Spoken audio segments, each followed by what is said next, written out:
Hey y'all, I'm Tracy. Welcome back to Just Dig It Farms. Today is seed sowing day. So I'm getting all of my things pulled together and getting ready to go out in the greenhouse.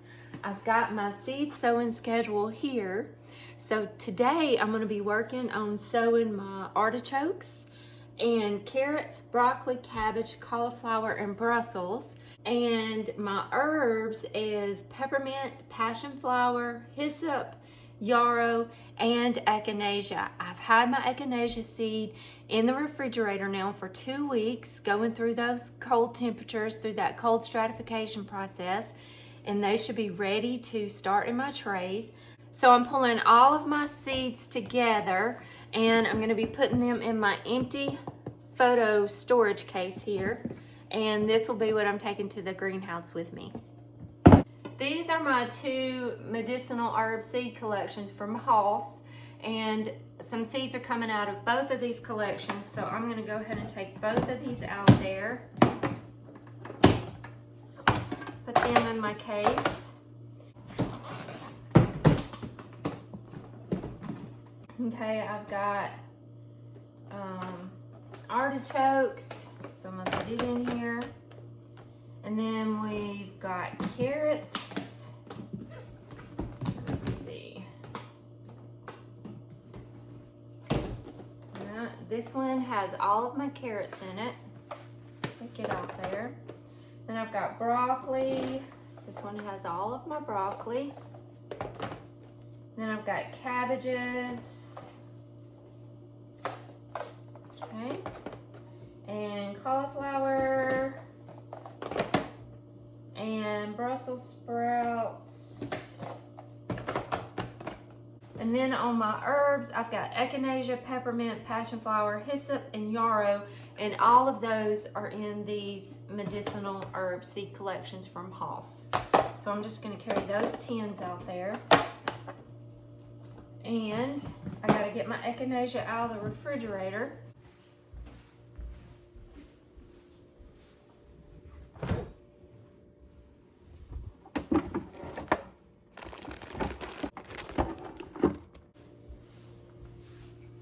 I'm gonna put my echinacea in here, and that should be everything that I need to start my seeds today.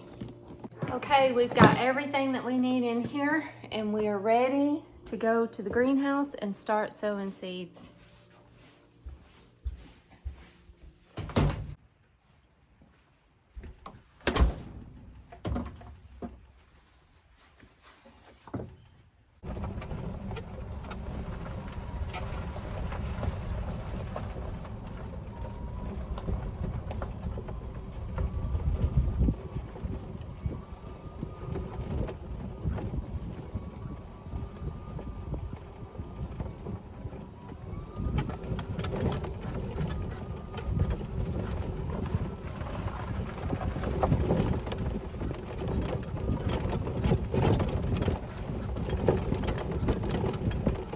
Let the seed starting begin.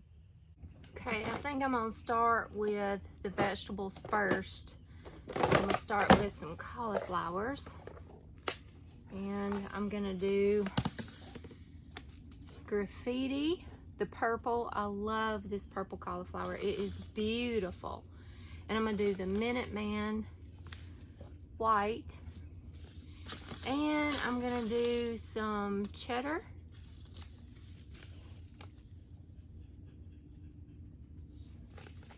So I'm gonna do, I've also got, let's see, I've also got Twister.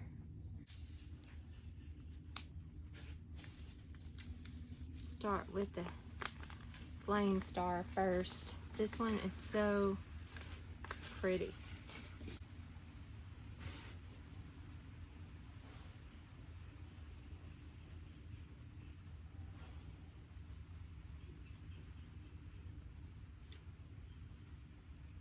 It's starting to rain. It's a good thing I got my plastic on my greenhouse.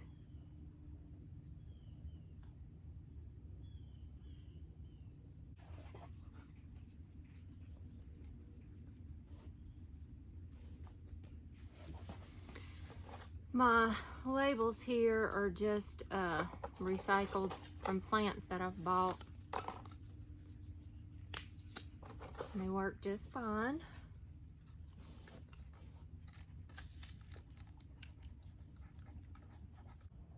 Once we start getting into May, it starts getting super hot here in central Alabama. And these cool season vegetables just will not do well at all.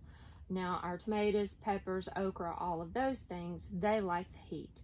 But these cool season vegetables, you can forget it. They'll start bolting and go into seed. They'll get rotten out, and they'll the pest pressure, disease pressure is just way too much to even try to grow these things. So they just don't do well in our heat. But I've got about 90 days, maybe a little over 90 days before it starts getting hot here, and these cool season vegetables just play out and give up. So I should have plenty of time to be able to get a harvest from some of these vegetables. What are you barking at, Champ? What's out here? Champ's after something. I don't know what it is.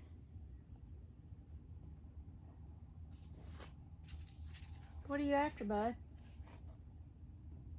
What are you after? Okay, this is graffiti cauliflower, the purple one, and it's 80 days to maturity, but I still should be okay and be able to harvest this before it gets too hot.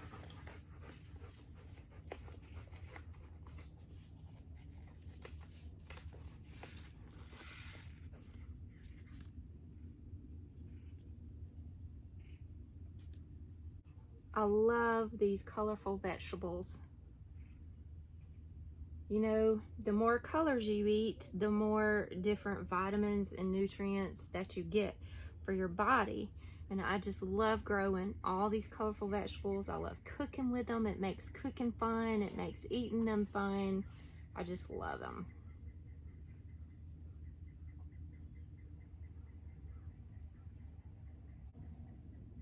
Okay. I think that's all on these.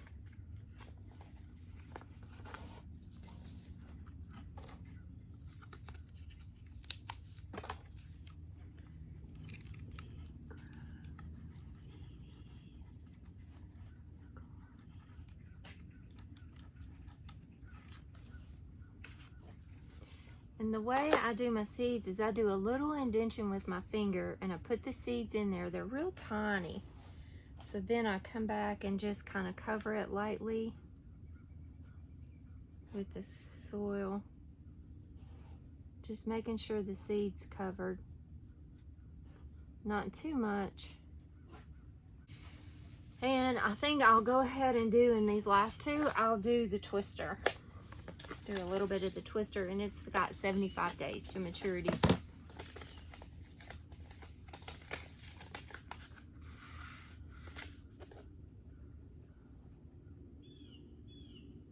Next, I'm gonna do broccoli.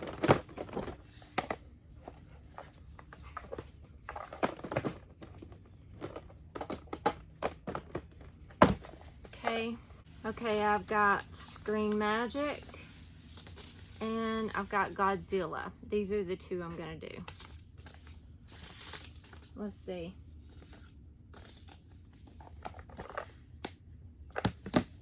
Okay, just gonna put me a little indentation. I'm gonna do this whole flat in broccoli. I think I'm gonna do mostly the Green Magic and a few of the Godzilla, because the Green Magic has less days to maturity and it's a little bit more heat tolerant. I've had some of you ask me before, what are my favorite seed companies to order from?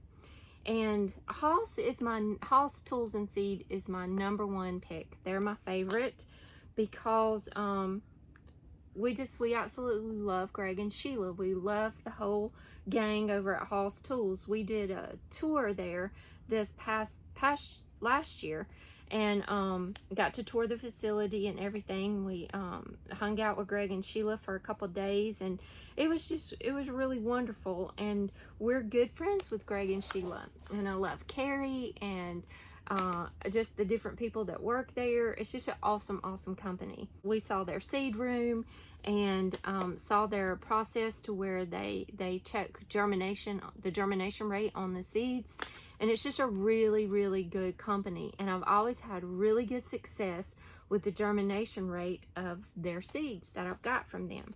So Haas is my #1 pick. If I can get it from them, I'm gonna get it from them.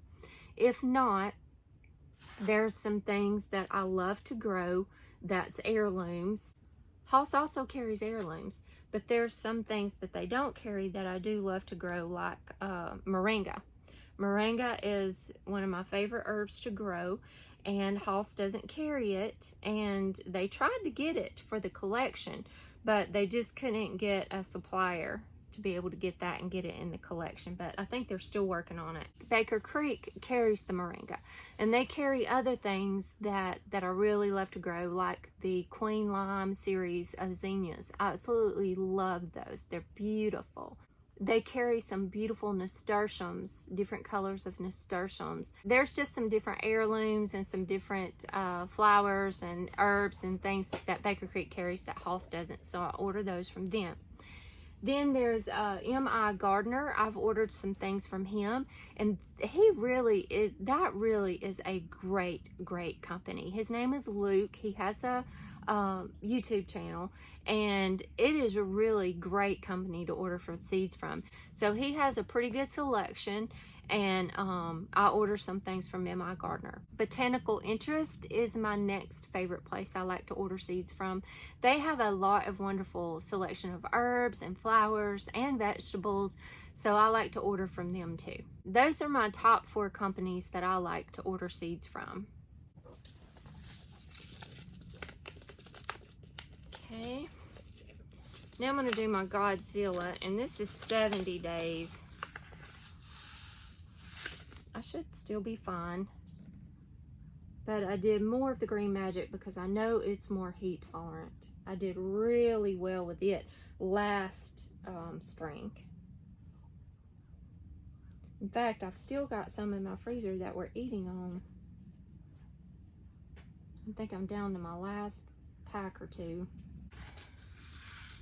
I grew the purple cauliflower and the Green Magic broccoli, and I put it up in the freezer, and we have been enjoying it. So we've got the golden acre cabbage, Cheers, and the red acre cabbage.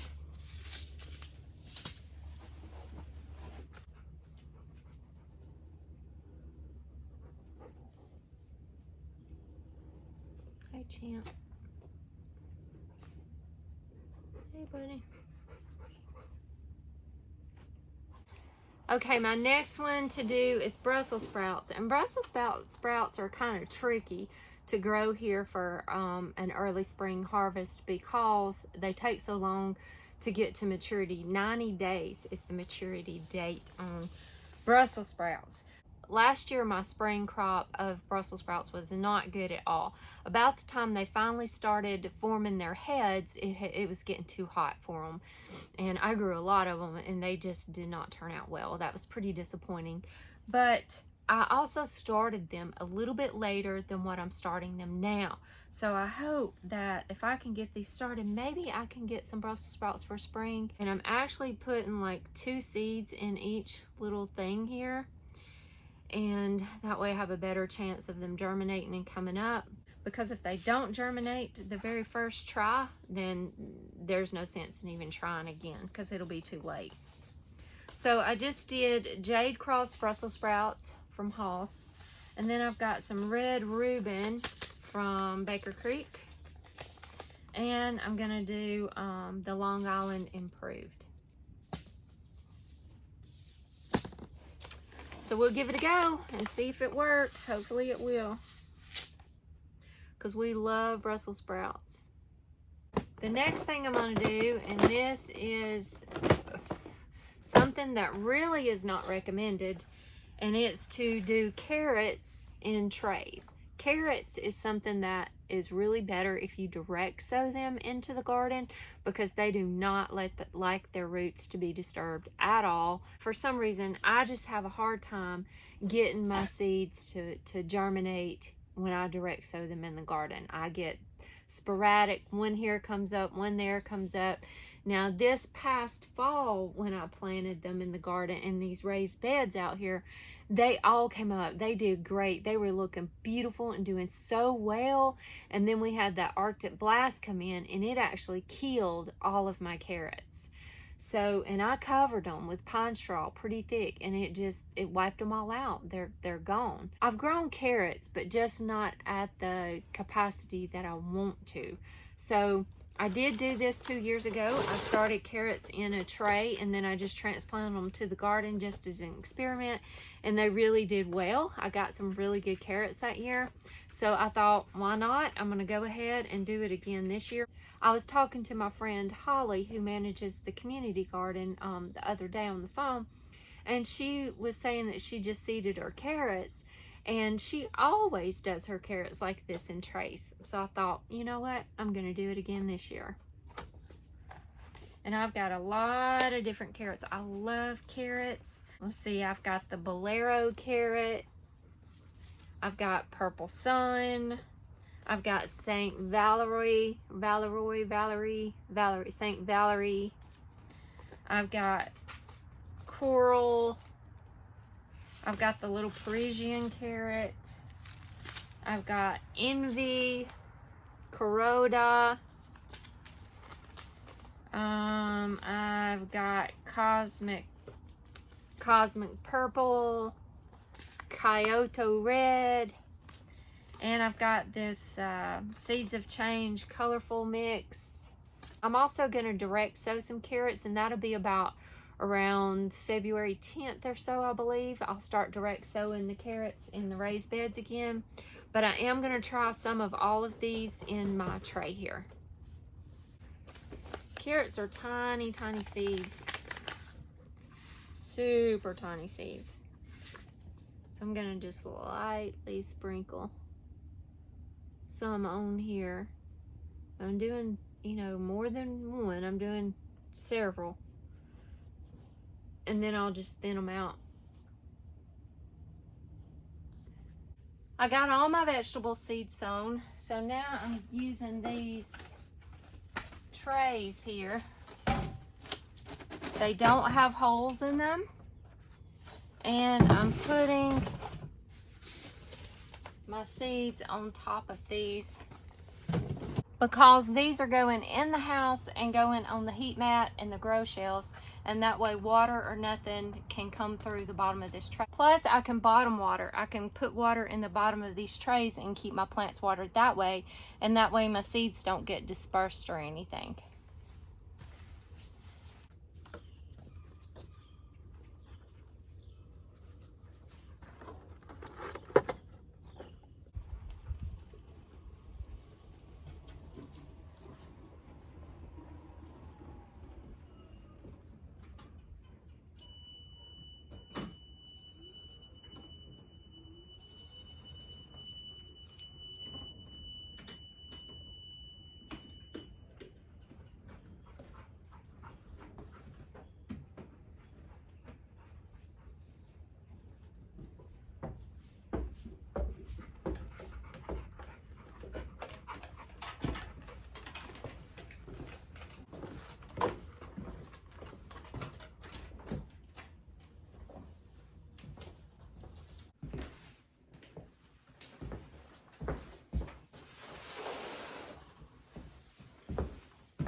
This germination mat is so cool because it tells you exactly what the soil temperature needs to be for each vegetable, and it tells you how many days it should be germinating in. So I'm putting the cabbage, cauliflower, Brussels, and broccoli on this germination mat. So I'm going to put my soil temperature to 80. Here's my thermostat. It's set for 80. I've already got it set for 80.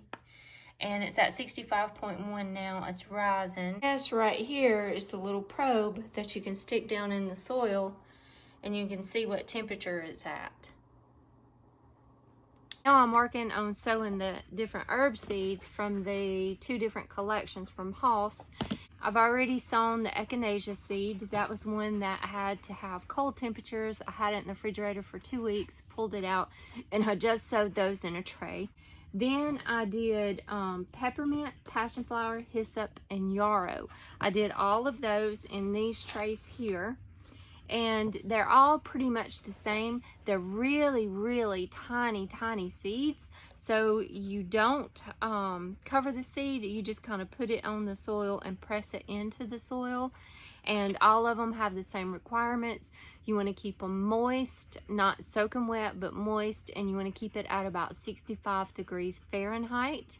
And all of the ones that I'm sowing today need about 8 to 10 weeks before your last frost date for you to sow them. And that again was the echinacea, the peppermint, the passion flower vine, hyssop, and yarrow. And I just sowed all of those in these trays. I'm going to mist them all, and then I'm going to take them into the house and put them under grow lights. Last thing I'm going to sow today are hollyhocks. I've got these beautiful double champagne hollyhocks. And I've got these gorgeous jet black hollyhocks. I grew these last year. These are seeds that I had left over, and I just kind of grew them up all summer long. I kept potting them up and babying them here in the greenhouse. And then this fall, I planted them out in the cottage garden. And they actually did well through that Arctic blast that we had. So hollyhocks are biennial, and that means that the first year they're going to be developing their roots and their leaves and stems, and the second year they'll flower, and then you just let the flowers go to seed and they'll spread throughout your gardens. I've got other areas in the garden I can plant these hollyhocks, and I just want to keep them going in my garden. They're so beautiful. I'm going to finish planting these hollyhocks. I'm going to get them watered in and take them inside and get them on the grow shelves. I hope you guys are getting your seeds started and you're looking forward to a new garden season. Thank you so much for hanging out with me today in the greenhouse. God bless you. Happy seed sowing. I'll see y'all in the next video.